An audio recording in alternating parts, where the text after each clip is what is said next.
Hello to you all again, I'm Phil Liggett and this is the 59th Fleche Wallonne over 205 kilometres, 10 climbs making up the day's route.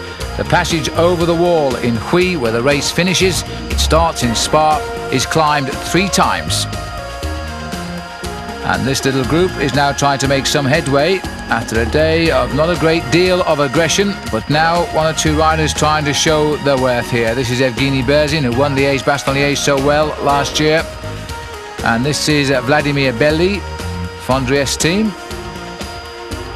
Enrico Zaina, number 47. And this is a very workmanlike group. This is Martin Den Bakker, the Professional of the Year in Holland last year. Laurent Jalabert, yes, Jalabert now in this race, having missed out rounds 2 and 3 in the World Cup. This isn't a World Cup counting event, by the way, but the upcoming Liège-Bastogne-Liège will be. Lance Armstrong going through on the offensive a lot today, and no doubt giving his legs a little workout, because he rode so well in Liège-Bastogne-Liège last year when he finished second. And there's Maurizio Fondriest, who seems to get in every move that matters. Tremendous race reader. Maurizio beaten in Milan-San Remo by Laurent Jalabert. And Gianni Bugno here too, winner of the Tour of Flanders last year in that great sprint with Johan Museeuw, and the champion of Holland, Steven Rooks. And it looks as though the main field is cracking at last here, as the groups now try to form at the front with some big names up in front. Fondriest, Rooks, Rolf Sorensen is here too. Well, Lance Armstrong got his win early on this year in Paris-Nice, but he hasn't shown a great deal of form since, and no doubt preoccupied a little bit with the upcoming Tour du Pont in the United States, where he's finished second for the last 2 years. This is a very workmanlike group now. Small hills that lurk on the circuits here. The Ben is often used as a final springboard before they go down to Huy, where they climb. It's a 20% climb right up to the finish. It's an absolute brute, and they finish right on the summit.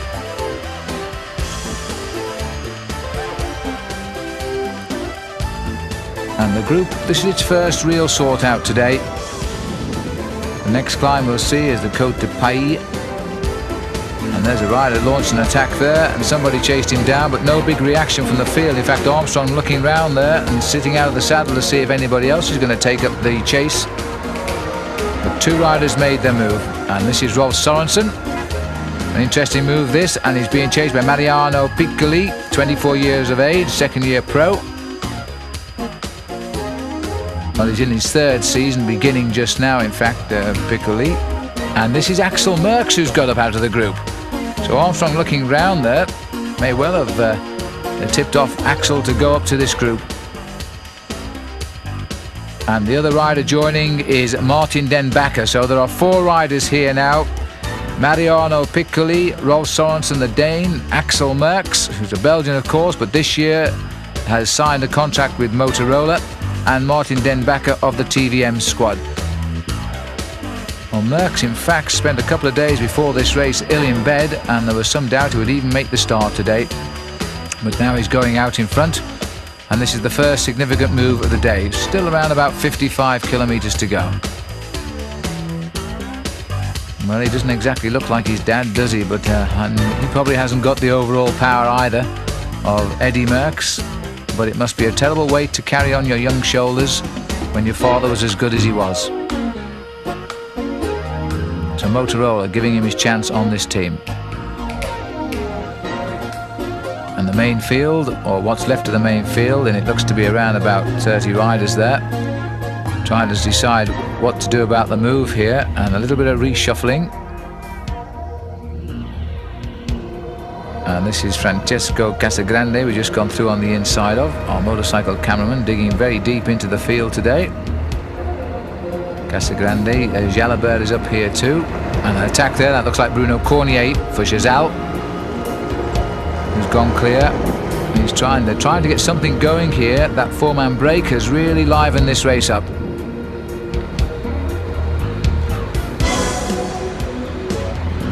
And there's Bruno Cornier. Well, every year this man tells me he's retiring, and every year he comes back for another season. He's a commercial airline pilot as well, and I thought that's what he was going to finish up doing. But he used to ride on the Z team the year that Greg LeMond won the Tour de France, and Cornier is still enjoying his cycling. Now digging in deep. That break of 4 is not too far away at the moment.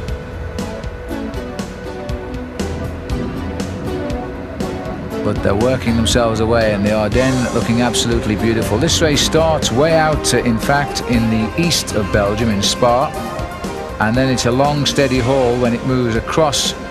It's still in the east, but it moves towards the centre of Belgium, where it finds the hills of the Ardennes, and then it finishes in Huy.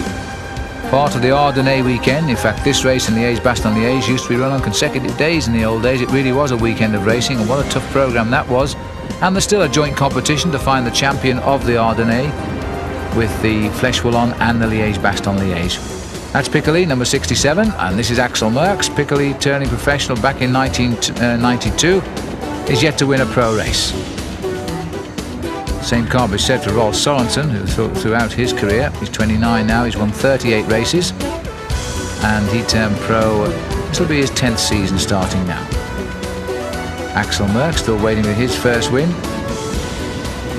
but he's only 22 years of age, and Martin Den Bakker, who's 26 in this group, he's had 6 wins since turning pro in 1990.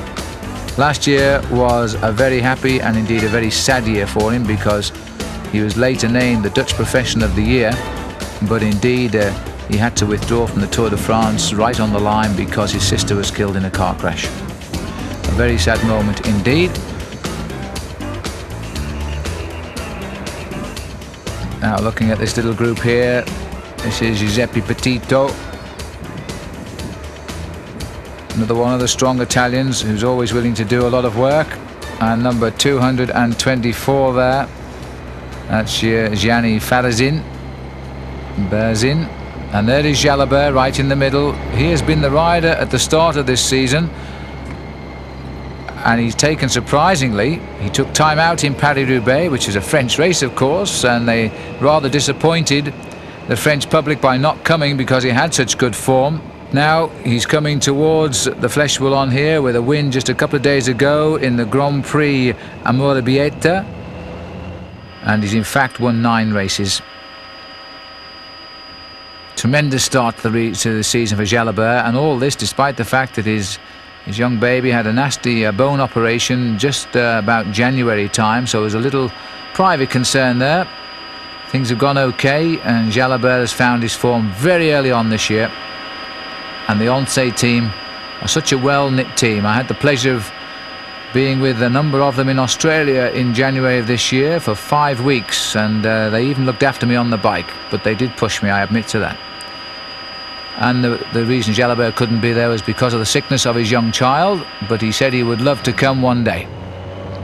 Well, he certainly found his form. 9 wins already, including the big one, Milan-San Remo. People are now talking about Jalabert not as a sprinter, but as a long-term, big-time winner. Well, if he's going to win today, his first target will be to recuperate these 4 riders who have gone clear. The gap is not great. It's around about 40 seconds, I think. Strange mixture. Obviously the experience here is Sorensen, and Sorensen, given half a chance, or a little hill indeed, will be gone, I think.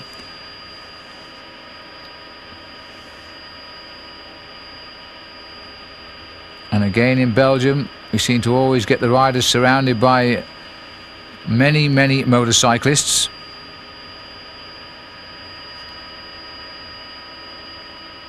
Nice workmanlike group this. The wind is not too strong at the moment.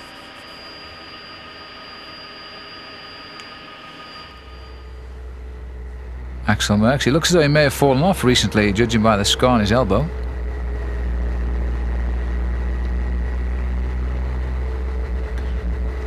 And his father makes the bike frames as well. In his little cottage industry just outside, well, very near to Brussels Airport. And he's not too far away from the break today, Eddie either. Podenzana, champion of Italy, trying to force his way up to the front now. This is now a changing group here, as the riders start to come back in. That is Dmitry Konishev who's got across, and Konishev is always a rider who gives his best if he finds himself near the front. A rider who'll search for the lone break. Giorgio Furlan, last year's winner, is here. The Italians having won this race for the last 5 years, with Argentin, who's won it 3 times, Furlan, who won the race 2 years ago in 1992, in fact, 3 years ago, and Argentin won it in 1994 for the last time. Moreno Argentin now retired, and this was his goodbye victory.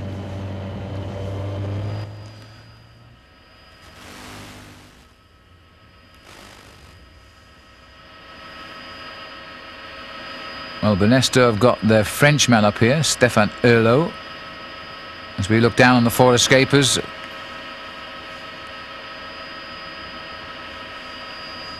Now this little downhill stretch a little bit deceptive here.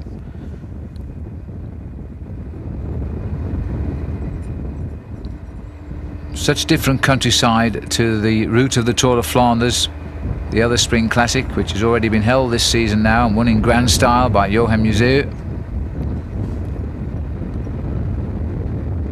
But out in the Ardennes, the roads are a lot steeper, and certainly when you start to go up, they're a lot longer. Den Bakker digging deep.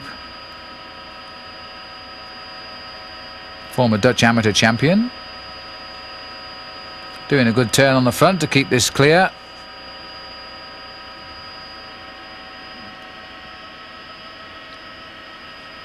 And now wants a little bit of help, and in fact coming through without any problem from Sorensen.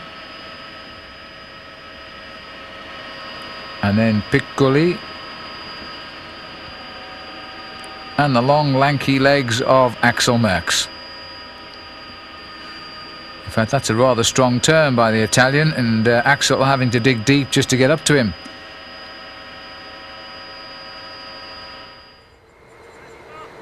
There's Sorensen on the wheel of Piccoli, and Axel has gone through. Well, he knows his father is in the following car, and that must be a strange feeling.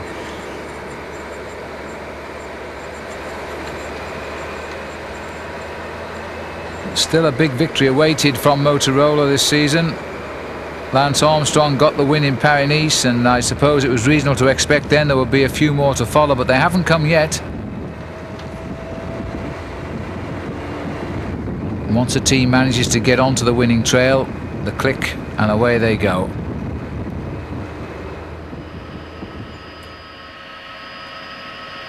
This breakaway is not going far enough away from that chase group, because the strong riders seem to be monitoring it.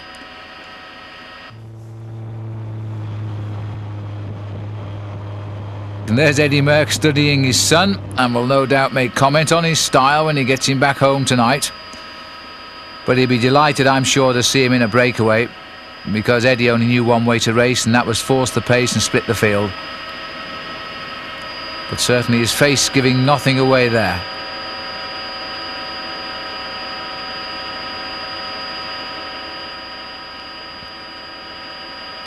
Very tall man indeed, Axel. Good name for a bike rider. Axel Merckx, isn't it? I've met him only once, but he is a very, very nice person to speak to, and has got excellent manners, and I'm sure his father instilled those into him. And he speaks good English as well.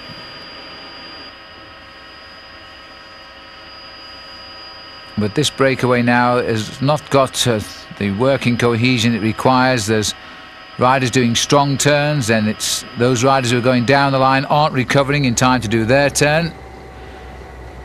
A little bit more of a panic in the breakaway rather than a liaison required to make time over that chase group.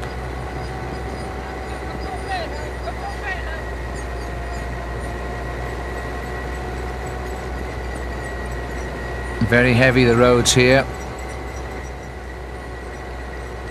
A little bit of a steady drag as well.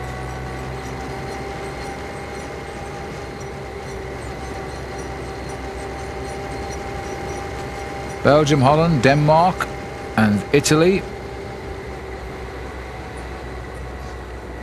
This is Piccoli, still searching for his first win in his third season as a pro.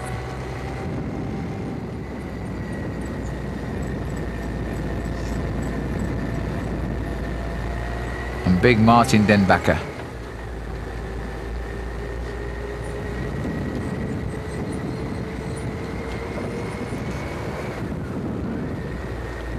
And it looks as though they may have got themselves in a little bit of better order now, and maybe the time check will go up a little bit. 4 wins last year for Martin Denbacker, including the Tour of Midden-Zeeland in his own country of Holland, and a stage of the Tour de l'Avenir, which used to be the amateur Tour de France, the Tour of the Future it means quite literally. But no big results in the major races. His best sort of classic result was 27th in the Amstel Gold Race in Holland.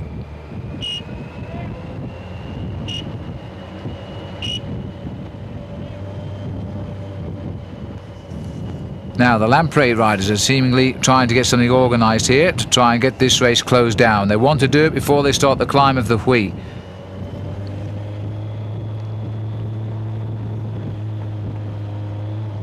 I think I caught a glimpse of big Sean Yates sitting in the centre of this bunch, which has swelled now somewhat. I think there's about 70 or 80 riders got themselves back into the contention here. This has become quite a big peloton.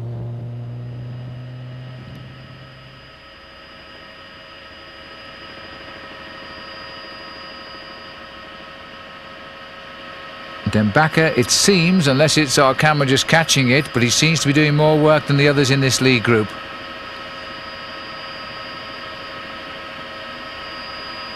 Pedaling a very high gear there, probably 53.15 or 53.14.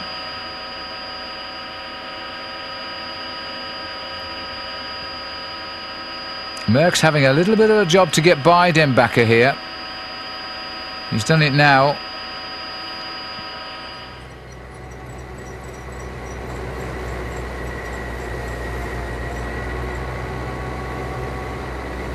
This is Piccoli from the unusual camera angle.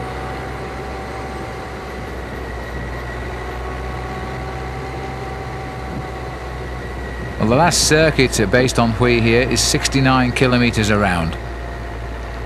It's a long way, but at least they know what the hill is like. Still Denbacker driving on. Sorensen also not putting a lot of work into this group now, and I'm wondering if he feels it's not going to go anywhere.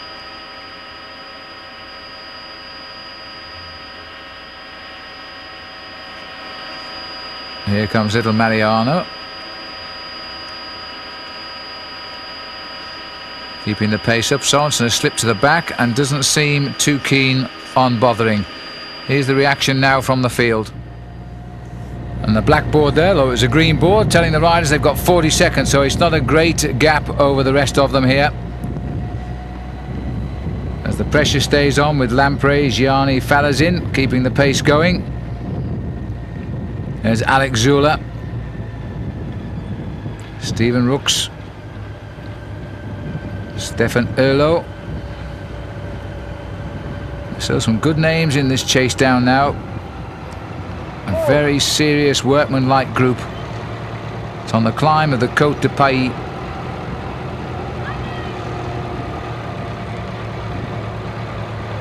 And Lance Armstrong still in this leading group, but he is the only Motorola rider I've noted now in this big bunch. And it is a big bunch too. It must be around 80 riders in here.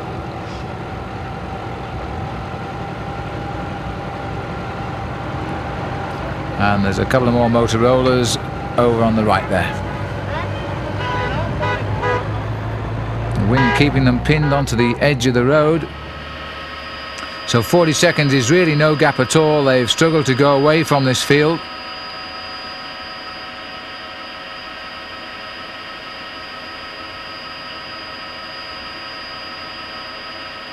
Rolf Sorensen getting an update.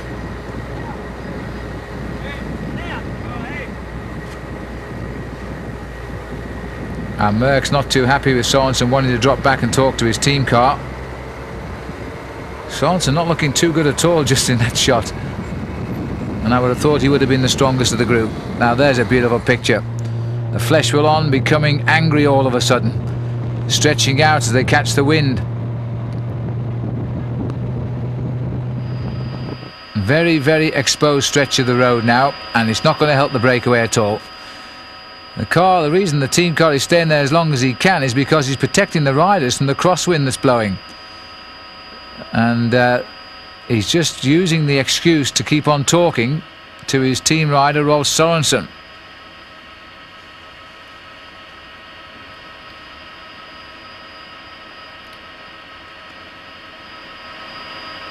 So every little bit helps, I suppose, because the team can see this breakaway, or the race can see the breakaway right now.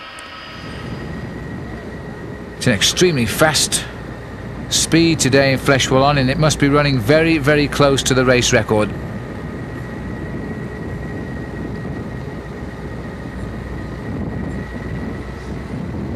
There's Rolf, stage winner in last year's Tour de France, when he outsprinted Neil Stevens into Montpellier.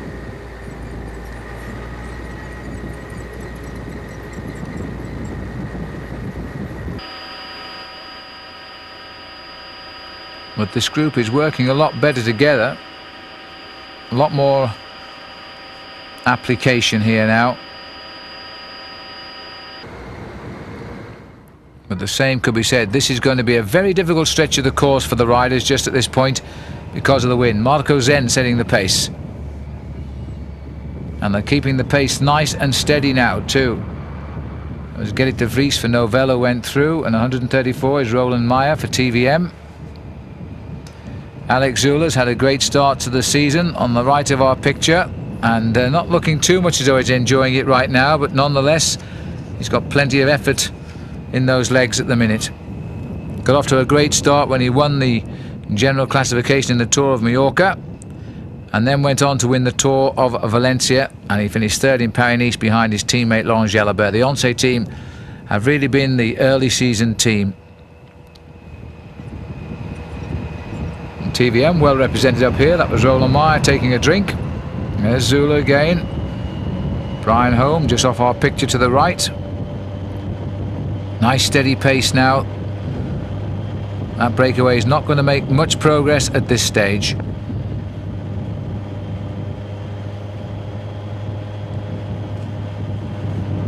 Alexander Gonchenkov sitting there on the back wheel of number 94. Gerrit de Vries. Novell. There's Gonchenkov. He was involved in that big spill in the first stage finish of the Tour de France last year on Armentières that took out Jalabert and Nelson. But fortunately he wasn't as most seriously hurt. Slight change of direction by the look of it now, because the field have regrouped at the front. They've survived that very exposed stretch, and now, and one has to say so too, is the four-rider breakaway of Mariano Piccoli, Sorensen, Merckx and Den Bakker. But you have that feeling that the big pack, they feel they have this race under control at the moment. It's been steadily regrouping at the back, and there's got to be 90 riders in this race now. Podensana standing out in his green, white and red jersey. Champion of Italy for a second year. There he is in centre.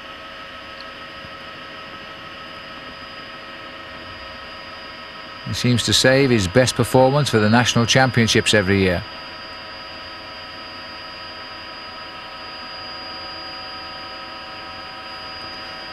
And the Lampre boys are quite clearly thinking of Maurizio Fondriest here today. And they're doing an awful lot of work to keep this race in striking distance.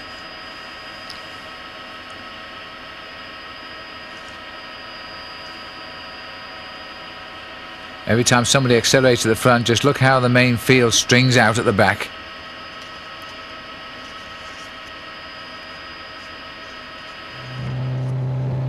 Now working away here is Alberto Volpi setting the pace now, being followed through by Zen of Lamprey.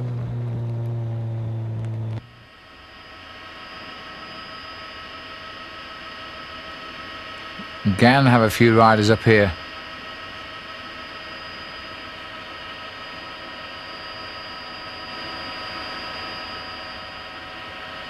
And it's being left to the Italian teams to try and reduce that lead of 4 men. And Marco Zen seems to be the strong man on Lamprey today, or he's been designated the task of bringing them all back.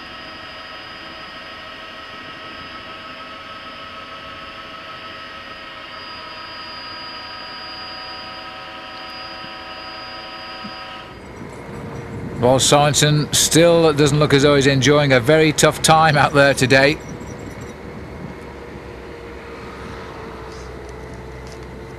And the coolest of them all seems to be Piccoli.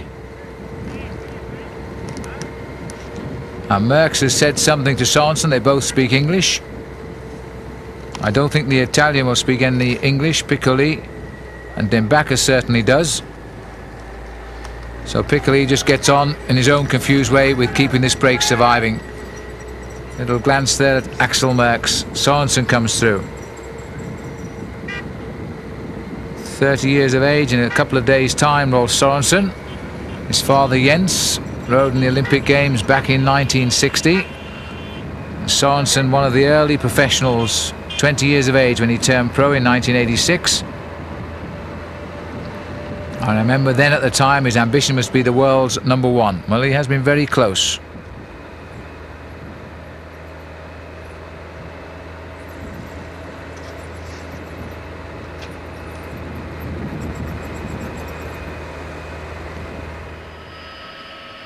Finished his season well last year, Rolf Sorensen. A second victory in Paris-Brussels. And that coming at the end of a season in which he had earlier broken his wrist in the 3 days of De Panne in Belgium.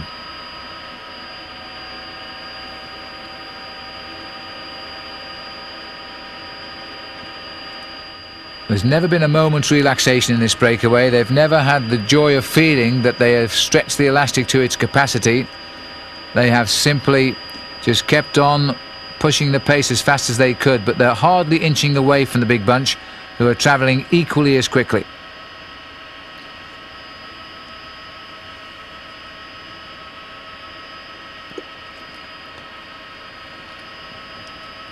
Well, I should imagine the winner of this will be starting favourite on Sunday in the La Doyenne of the Classics, Liège-Bastogne-Liège. Well, I've still got that feeling it won't be one of these 4. We'll see.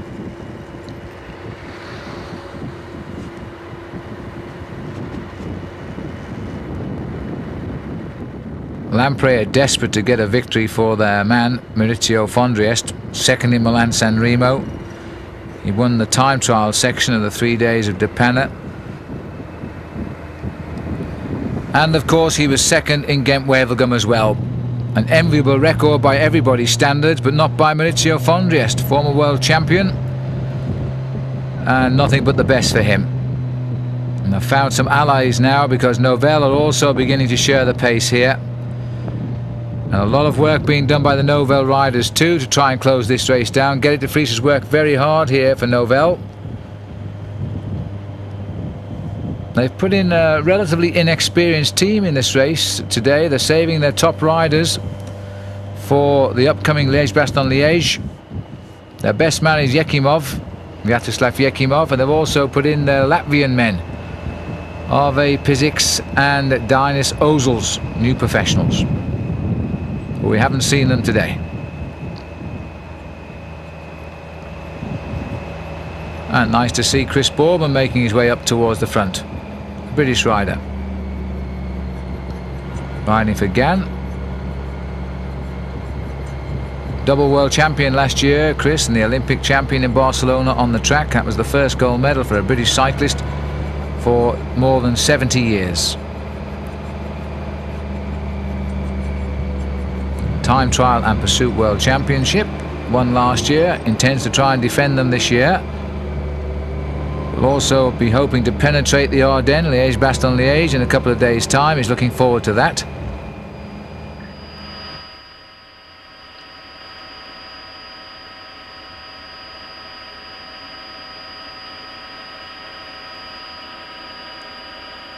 Well, there are the four leaders, and we will get at last some idea of the gap, and it doesn't seem to be very much indeed. These riders can't possibly survive. We have the typical arrowhead of the main field now, as they're being dragged along a very fine piece of highway, heading up towards the Côte de Boisseau.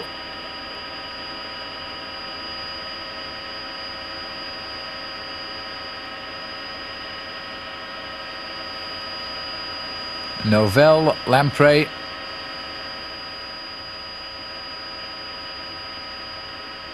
And this gap surely now is not more than 30 seconds, if that. Maybe even slightly less than that.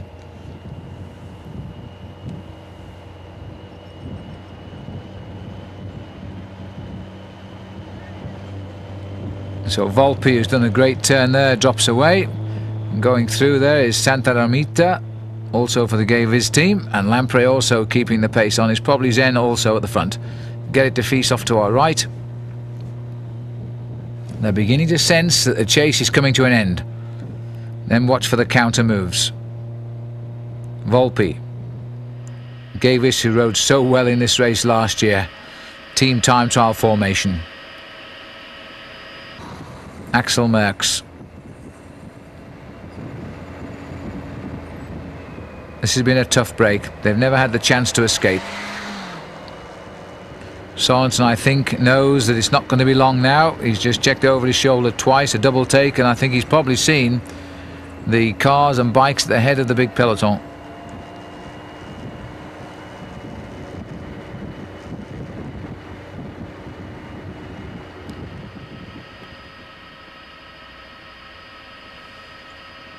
Once riders also becoming quite evident. Thinking of Jalabert. See if he's still got the same form. He certainly had it a couple of days ago when he won the Amorebieta Grand Prix.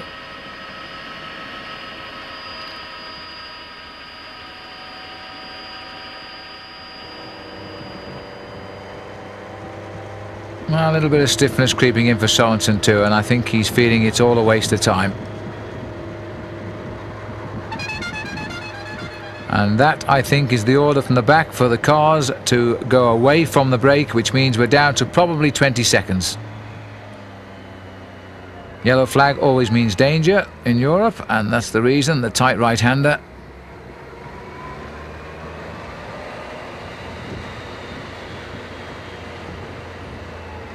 And the field are virtually on them now. They've made the same right-hander about 8 seconds past, possibly 8 seconds. Well, they'll be on to the climb of the Côte de Boisseau any second now. And there's at least 90 riders chasing them down.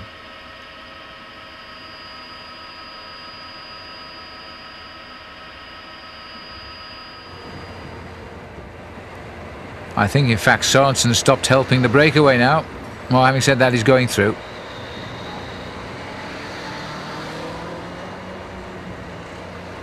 No, he's not really putting his heart into that, and there's the reason why. The Lamprey team and Marco Zen bringing the field up to them.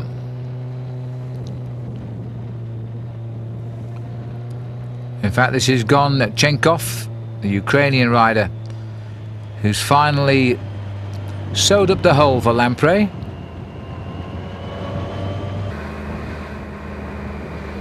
Dembacke just checking out to see who's coming. Not too much look of disappointment on his face, but they must feel it inside after all that racing out there. Volpi goes through, followed by De Vries. Pace stays on. There's always a chance another break will now form. Sometimes when the peloton is chased hard, they turn off just that little bit because they're tired of the chase.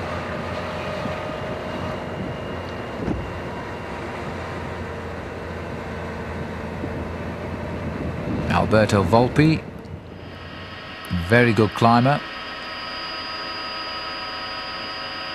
but no doubt thinking of Giorgio Furlan or perhaps Berzin today, or even Bobrick, who won the Tour of Lombardy last year at the end of the season. They've got a very good team in this race.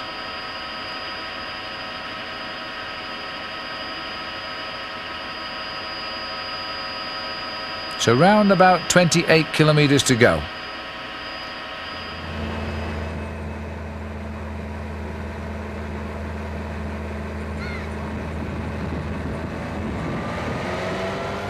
I'm not waiting for 28 kilometres to go here. An attack from Castorama. And this is Sébastien Médin, placed in the World Amateur Championships last year, French amateur champion, and now having a dig himself in finding his legs as a new professional. Cyril Guimard perhaps seeing a lot of future talent in this young man. He certainly found the pace okay so far today in this semi-classic. And on to the climb of Boisseau, and he's going to give it some stick here just to see if he can test and bring anybody with him.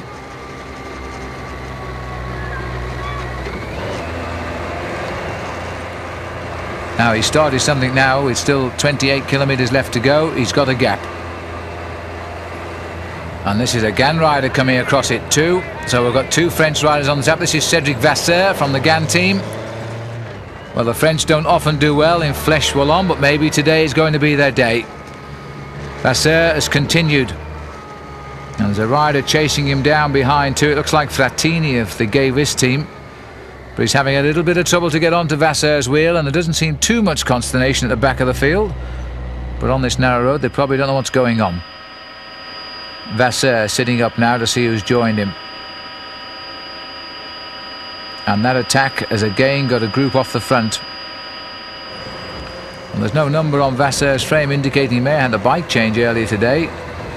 This is Frattini.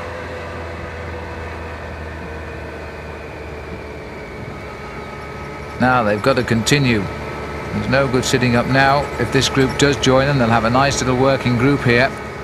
And then who knows? Well, Gann could also do with a little bit of success this year. They haven't had too much. Greg LeMond's old team. And that looks like Jalabert has gone through on the outside. And look at the acceleration of Jalabert. And Fondriest trying to grab his wheel as well. There's Fondriest and Berzin. Now there's a class trio for you. Laurent Jalabert decided to continue the attack. He was in that little group that was coming across to the two leaders. And Evgeny Berzin, winner of Liège-Bastogne-Liège last year, showing us he has the form for another shot at it this time out. And this is a tremendous piece of riding here now. Médin is the Castorama rider trying to hang on to three very accomplished professional bike riders. And this man, Laurent Jalabert, has had 9 wins this year already. Berzin holding on to the wheel of Jalabert. Fondriest again showing his brilliant race reading. He saw the move and was on it in a flash. The eternal second of world cycling.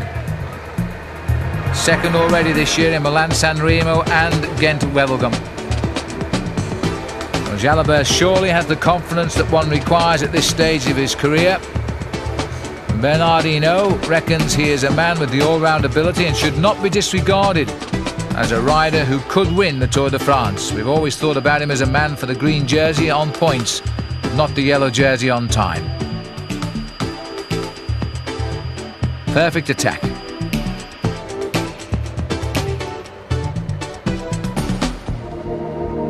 Now, a lot of effort going to be made here now by these three because they've got a good move with 3 solid riders.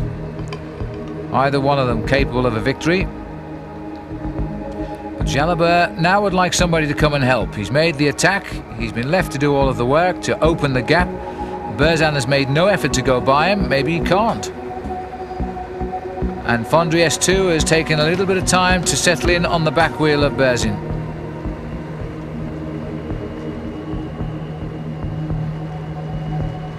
Heading up towards the top of the climb here. They need to keep full pressure on. They would like a few seconds before the descent, such as there is a descent here.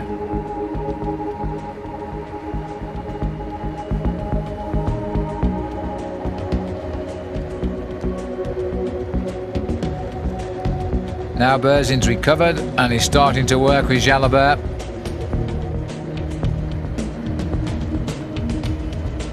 And if he does recover well, he'll be a great ally for these three now as they settle down to a team time trial. What superb strength we have here now. Winner of this year's Milan-San Remo, winner of last year's Liège-Bastogne-Liège.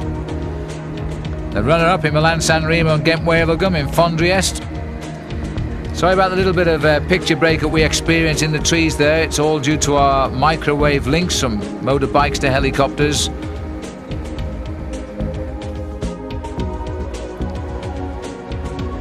And this coming up now is in fact the other Castorama rider, the team leader, Armand de las Cuevas. What a surprising character this man is. He is such a talent, but we never know quite when he's going to show us what talent he really has. And now de las Cuevas climbing extremely well. He's going to join the three leaders here, I think. No big performances yet this season for de las Cuevas, but there could be one coming any minute now. Fondriest is in a spot of trouble again on the climb. He didn't ride that well in the Tour de Flanders by his own standards. And now it looks as though he's finding the pace a little bit rough here as well. So de las Cuevas trying to get up here. And now the Mercatoni Uno rider is Francesco Casagrande. Everybody's saying what a great future he's got. The David Revelin from the MG Technogym team also setting the pace up the front there too. And Steven Rooks, the champion of Holland, as a Dutchman, won the King of the Mountains in the Tour de France a few years back.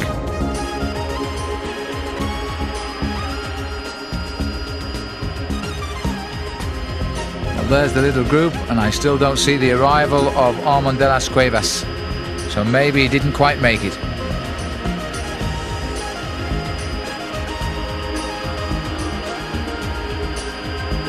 And Jalabert seems to be the strong man here. Fondriest, we can see de las Cuevas, winner of the San Sebastian race last year, but he's been swept up by the group. But then it doesn't seem to matter because there's a nice neat group coming across here. So that might be a wise decision by Armand to go back into this group for the moment at least and let somebody else do the chase up.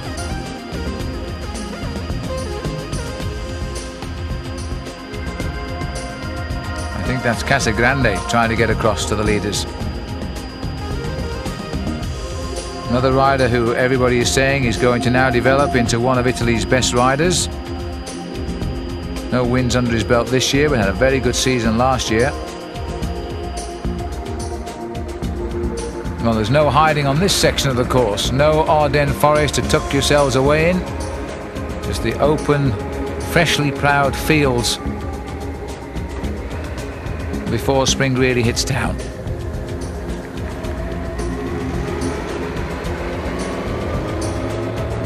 Well, these three were among the favourites for final victory today. Jalabert probably the most favoured of them all, and despite that the spirit of the chase is good.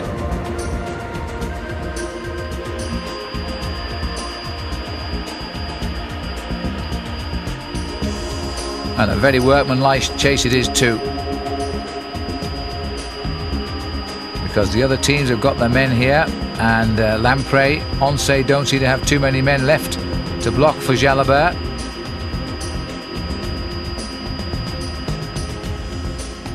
They're the two chasers who are still trying to get across.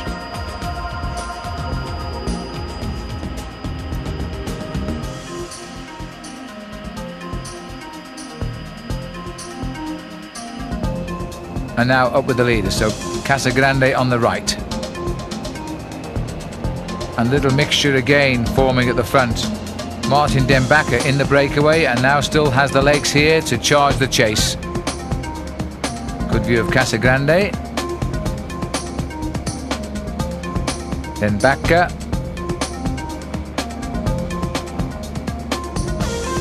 And Gianni Bugno goes through on the far right. And there's a useful man if he gets to the front. The Carrera riders beat Zeeberg. The Swiss rider on the Carrera team, he's in that line as well. Well, they're almost tapping on the shoulders of these three, but they can't quite pull them back.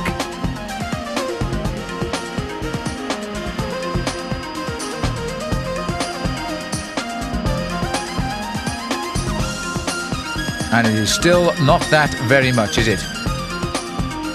11 chasers.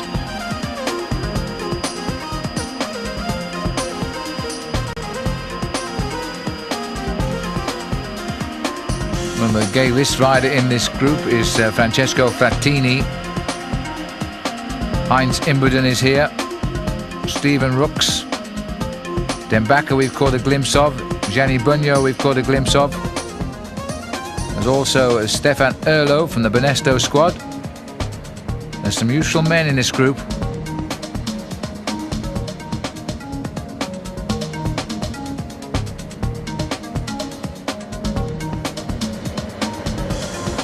Now, three very talented individuals showing no signs of panic, but just keeping the pace nice and sensible. We are still, by my reckoning, on a record speed for this race today. They haven't slowed down at all.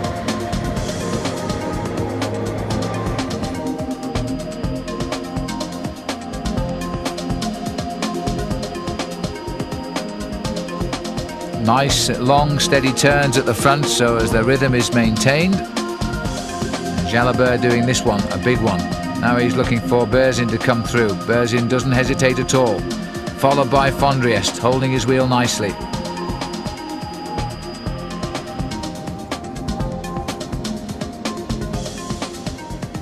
So there's little Berzin. Another change of direction to break the monotony for these riders in the lead. A little pan back, and still the gap isn't too far, but it's growing, I think, a little bit.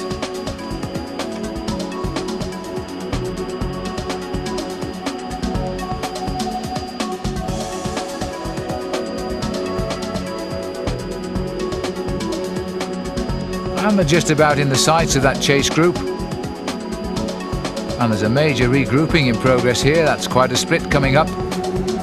There's Jalabert. They all know about the quality of Berzin. Comes from Vyborg on the North Russian frontier with Finland, although he lives in Italy now. There he is, the little man who was the Pursuit and Team Pursuit World Champion back in 1990 before he turned pro in 1993. Last year he finished third in this race. He was one of three gay list riders that dominated the race throughout the final stages. Now he's in the move again.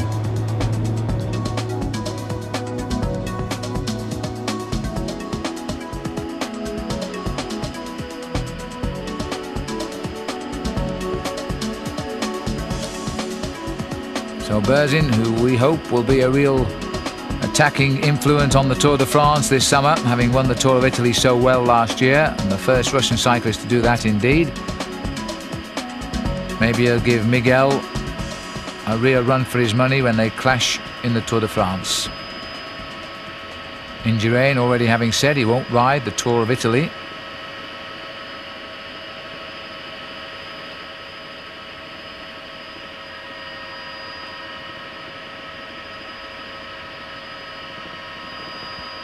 But last year was one of those magical seasons for Evgeny Berzin. 10 victories. And magnificent victories they were too.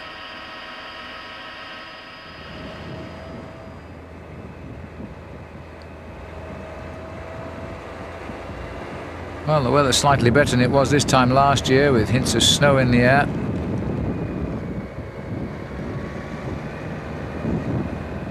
And the gap is far from conclusive. It's the sort of gap that could be closed quite easily on the final climb of the Huy. And that chase group has swelled dramatically. But it's a question of how many who've come up are willing to chase and how many are there just to finish.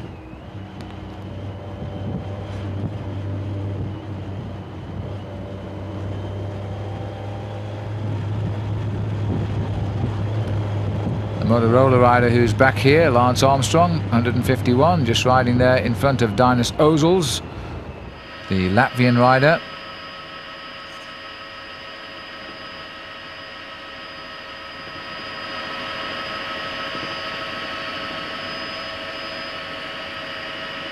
Well, it was Armstrong who started the offensive early on today, so he should be pleased with his form. He finished second in Liège-Bastogne-Liège a year ago, outwitted at the end by Berzin, who is in the process of outwitting him again right now in the breakaway here.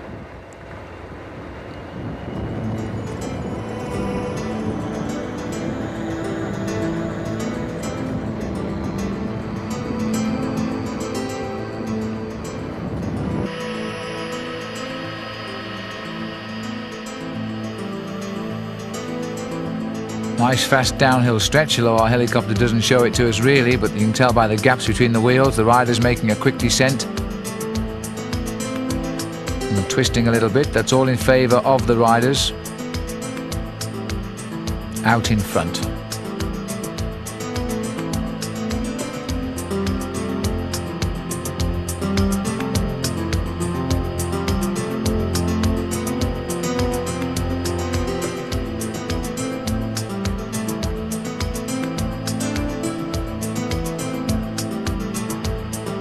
Well, I can only imagine that the reason the brake hasn't shut down those three is the gambling on the last climb, because they can't catch them on the flat. They're keeping a nice tempo.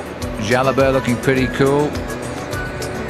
Fondriest a little bit restless, I think.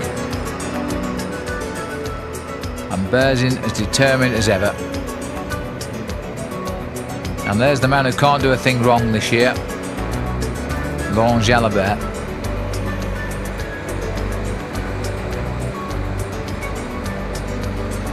And there's the man who must wonder what he's doing wrong, having finished second in two big classics already.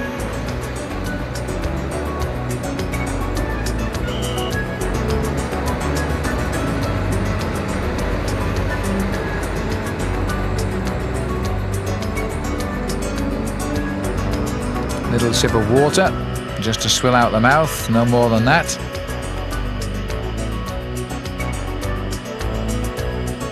Now you can see why Berzin was the pursuiter, how close he came to the back wheel there of Jalabert, whereas the road racing cyclist tends to leave a length or so.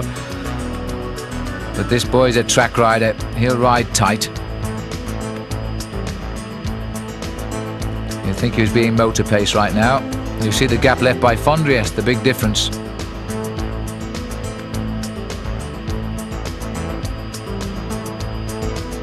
Now it looks like we've got the MG boys trying to put things to rights here. Gianni Bugno calling on his team to chase down.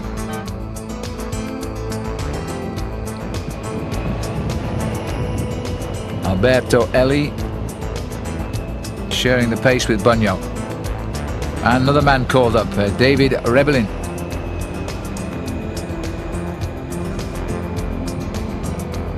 Well, they started only 6 men, the MG boys. They've got 3 of their best right here. Sorensen has been out on the attack as we saw earlier, but he, I presume, has dropped back now. And Salagari and Loda are the other 2 which I haven't noticed.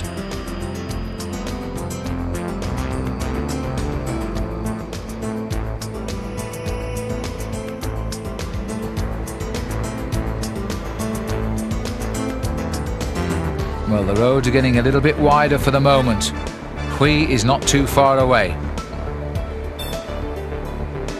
They have never been out of the talons of that chase, but they've never got closer than about 30 seconds either.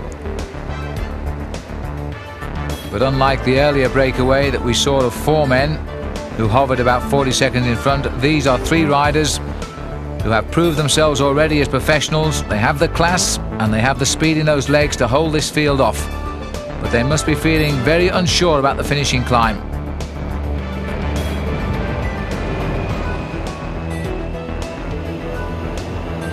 And that was Alberto Elli pulling the grimace,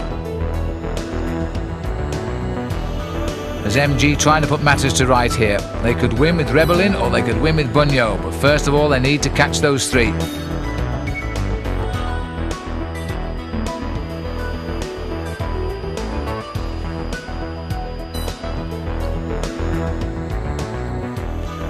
Into the trees, always helpful.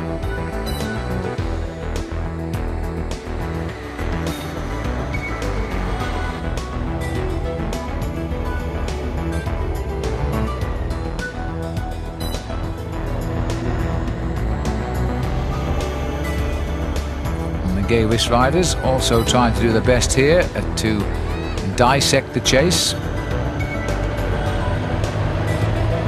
Number 11 is Bunyo, but I think it's Bobrick on his wheel and he won't come through.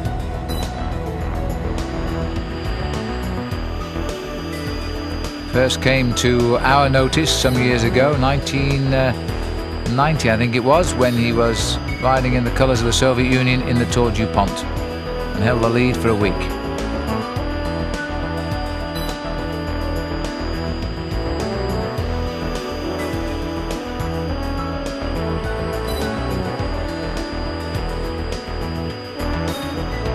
Well, this is the gentle climb of the Ben Aha. And Berzin is trying to do something about testing them, I think. Jalabert just dropped back a little bit and is watching, allowing a little bit of a gap between him and Berzin. We're still looking at only 35 seconds gap.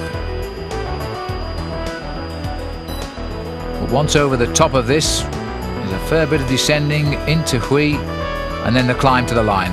That's all that remains of the 59th Fleche Wallonne, and these riders far from out of contention. That's Rooks, fifth from the front. Casagrande still here, Bunyo still here.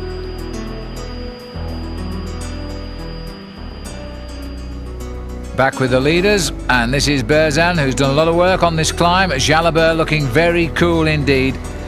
You'll never tell from his face exactly how he feels right now, that's for sure. A very gallant and always trying Fondriest.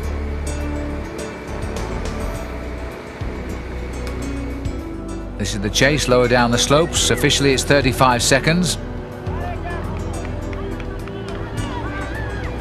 And Bunyo is now dragging them up. But no help on his side at all. He must be feeling a little bit deflated. The fact he's having to do all of the work himself might be an indicator too that his team is not feeling too good. That's Francesco Frattini who won't help in second place, because his man Evgeny Berzin is right here. Looks as though Berzin is trying to... I thought for a moment Berzin was going to attack, but in fact he was just holding on to the pace being set by Jalabert. And there's a flash to the finishing line as the caravan comes in, and it's not too long now before we'll see if these three riders do survive that long climb up to the finish. It's an absolute brute. Jalabert set a good pace there, but he didn't seem to have hurt either of these two others. And they're coming up to the top of the Ben Aha. The gap has gone out ever so slightly over this group here. Sitting at the back we have Sergei Uchikov, number 125. He's just gone through on the Polti team. Still here and doing a very good ride today, Martin Den Bakker. Then Zana comes up. Still a pretty workmanlike group, and it seems to have thinned out a little bit on this climb as well. Bunyo looking for somebody else to come and do the work now. He was the one that caused the damage. And there going through is Gianetti from Switzerland. 10 years a pro, Mauro Gianetti. Pretty solid rider over the years. Best remembered, I think, for taking the King of the Mountains in the Kellogg's Tour of Britain, and also the following year, I think it was, he finished second overall, behind Robert Miller. So he's come through in the second group. A little bit of picture breakup again, and we apologise for that, but the three leaders now, they've dangled at around 30 seconds for a long, long way. And to me that indicates, unless there's a great deal of inspiration from the chase group, they're not going to catch up.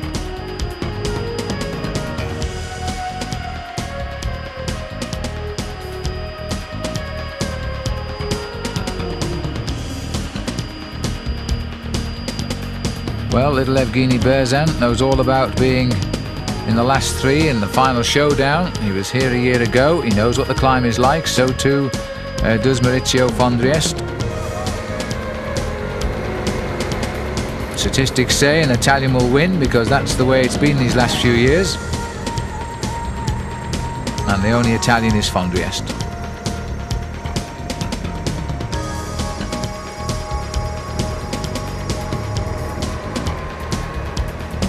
while our camera blinks in amazement because of our atmospherics here, it looks as though Jalabert is just anxious now to keep this race going. He must be the favourite simply because of his 9 victories so far this year.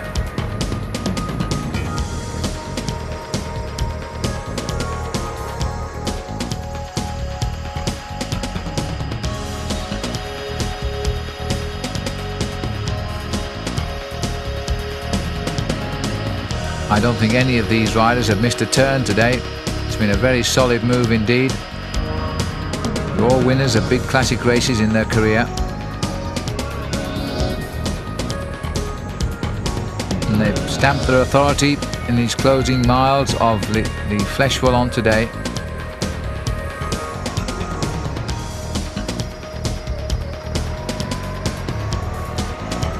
A lot of downhill now, where they can keep the pace good. They run down into Huy on the banks of the River Meuse.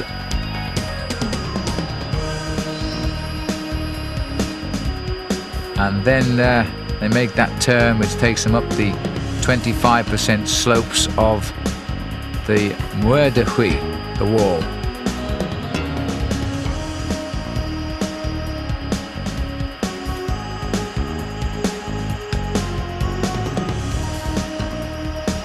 And the gap has gone out slightly. The last time check is now 45 seconds, so they've come off the top of the climb well. Largely due to the pacing there of Jalabert. And that might be enough.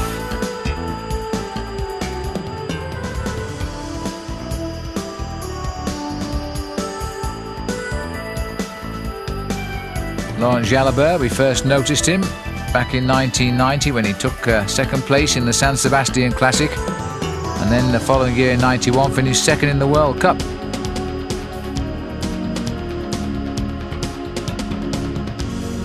And in 1992 he picked up the green jersey in the Tour de France. Now this is a bit of a chase here which is going on, and this looks like it could be Gianetti still trying to get across.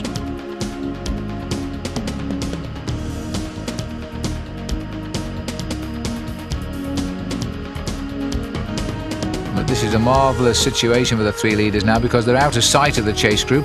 There's Bernard Hinault awaiting at the finish line. Still looking pretty good, considering he's never put his leg over a saddle since the day he retired from cycling, and says he never will.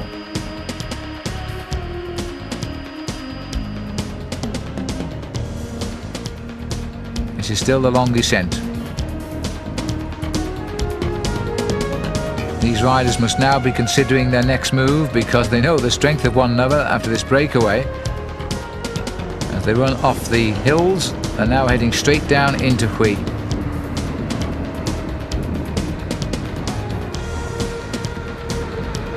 There's not going to be a lot of catching up done by the chasers now because they can go down this mountain. It's a very, very quick drop, and they can go down here ending up to 80 kilometers an hour.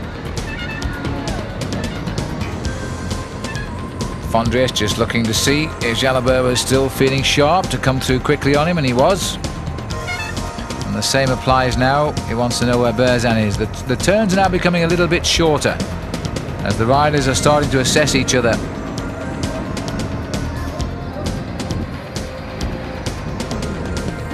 Jalabert moves over to the left, the wing coming slightly off the left side.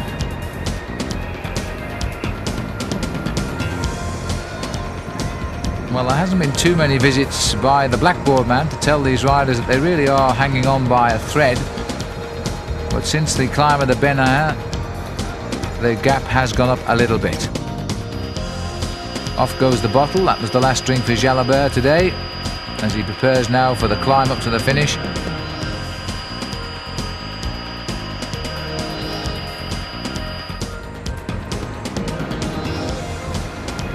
Down, down, down into the streets of Huy.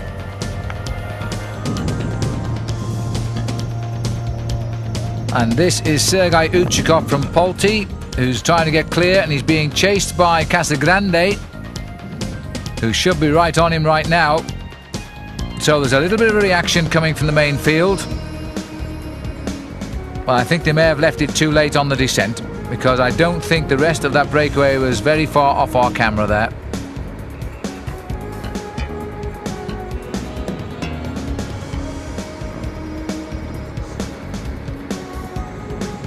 This is the chase down, then certainly on the descent the chase group has split up. And sitting here at the back, 124, that's Mauro Gianetti, 31 is Casagrande, so they've regrouped again on the descent. He was chasing, now he's back here. And number 180 is Jose Maria Jimenez from Banesto. He's been here all of the time, we just haven't seen him working at the front.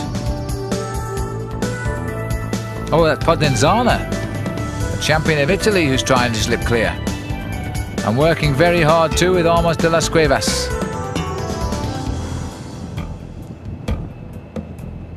Who tried and failed last time and is trying to go away again. He's still got to climb the hill.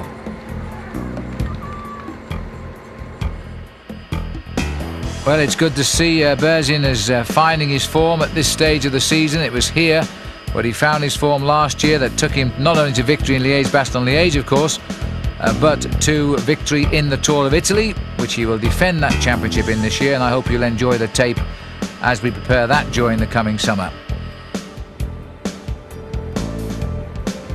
So Berzin having to work out how he's going to contend with Fondriest and Jalabert, two very much on-form riders right now.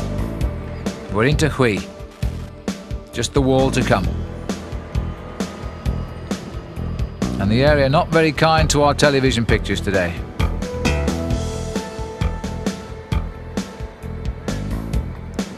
Jalabert doing just enough to pedal through. Neither rider looking at each other there. And they're not very far from the start of the climb either. Fondriest yet again in at the kill in a big race. I always felt he won his World Championship back in 1988, a little bit prematurely, more or less as a result of the crash of Bauer and Coquillon in sight of the line, but he's certainly progressed since, and now it looks as though Berzin has accelerated a little bit, but not a serious acceleration, or if it was, it's been easily countered by Jalabert.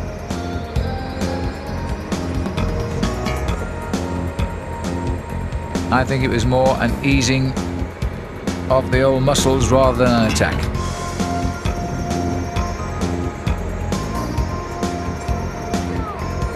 And the chase behind, we understand, has generally come back together again, leaving just these three riders at about 50 seconds their lead, so that is certainly enough. We're looking at the first three finishes in Fleche Wallonne today, but we don't know yet which order they'll take it in. Which one's got the strength left to go up the hill the best. I suspect had it been a flat road finish, then Jalabert would have won in the sprint, but who knows now.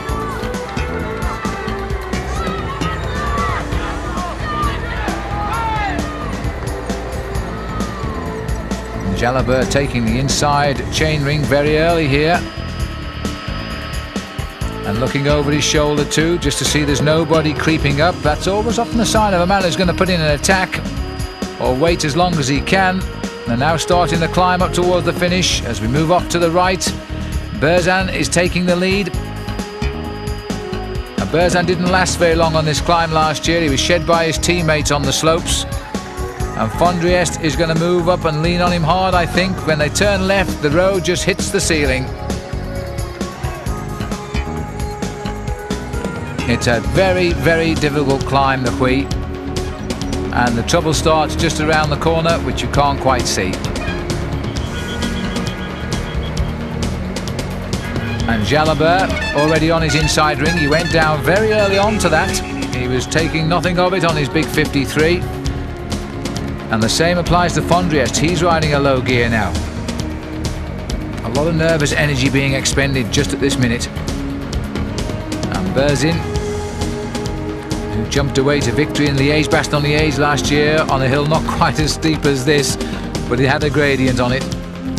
He's not going to be given that chance today, I don't think. Now just around the corner, and they will really start to climb. Shouts from the crowd. Club cyclists also enjoying the spectacle and knowing just what these riders are going through, thinking that on the top is a classic victory for one of them. Berzin still being left to make the pace. Fondriest, riding a significantly lower gear, is following Berzin. I don't think Fondriest will move unless Jalabert moves. He'll want to get as close to the line as possible. They've got themselves a nice rhythm, and I think they're cooking Berzin at the same time. If Berzin slows, Fondriest will be left with no alternative but to be going through. And there's an acceleration. Well, you've got to take your hat off to little Evgeny Berzin. He's just been content to make it all the way. Now he's looked for some help because I think the legs have finally ached for the last time. He's going to give it one more go. Fondriest is going to leave him there till he's totally fried and then going to accelerate. Now he looks across just to see what Jalabert is thinking. A little bit of resistance from Berzin, but Fondriest is going now, and he's going in a very low gear. Such is the gradient here. And Berzin is gone. He had no answer to that now. And right on his wheel is Jalabert, and not giving an inch. Fondriest has gone, but Jalabert has not dropped an inch here, and that's good for Jalabert. The finish now just around this corner, and Fondriest will now see the finishing line. Jalabert kicks this time. Oh, and a nasty little hook from Maurizio Fondriest. But Jalabert has come round him easily, looks across at Fondriest and says, my 10th win is here, and for the third time this year in a classic, Maurizio Fondriest is second. And indeed, for the second time this year, he's finished second to Laurent Jalabert of France. This young man is having a fairy tale season. So Laurent Jalabert, the first Frenchman to win since 1987. Fleche Wallonne is home. Fondriest is second. Berzin is third. Now who's going to make it fourth? And this is going to be the sprint for fourth place. And it's the remnants of that breakaway. And in fact, we've got Mauro Gianetti here, who's just ahead of Casagrande. They've pulled clear of David Rebellin and beat Zeeberg. So it looks as though Gianetti is going to get a surprise finish fourth here. And no, he isn't. It's going to be fifth because Francesco Casagrande gets him on the line. Gianetti will take fifth. And this is David Rebellin is sixth, and Beat Zeeberg is seventh for Carrera. Podenzana coming up the climb. A little way down the hill for him as the riders at Stephen Rook's finishing there. He'll take 10th, Jimenez 11th, and Martin Den Bakker rode well there to finish 12th. And it was the fastest Fleche Wallonne ever seen. It was around about 5 or 6 minutes faster than last year. What a great result though for France. They have at last found themselves again a champion rider who will now proudly replace Bernard Hinault, and who knows, he might really be a feature in this year's Tour de France. This is how he did it, and he waited till the very last minute, and I think that hook there, you know, perhaps not intentionally by Fondriest, but I think had it come to Fondriest winning, the referees may well have put Fondriest second and given the victory to Jalabert anyway. But it wasn't necessary to find out. Jalabert was far too confident for that and easily took the victory on the line, beating Fondriest for the second time this year in a classic race. The time for the day, it was 4 hours and 51 minutes, and that was an average speed of 42 kilometers an hour, the fastest race on record. Now don't turn off, because next up is Liège-Bastogne-Liège, the second half of the Ardennais weekend. Can Jalabert make it too?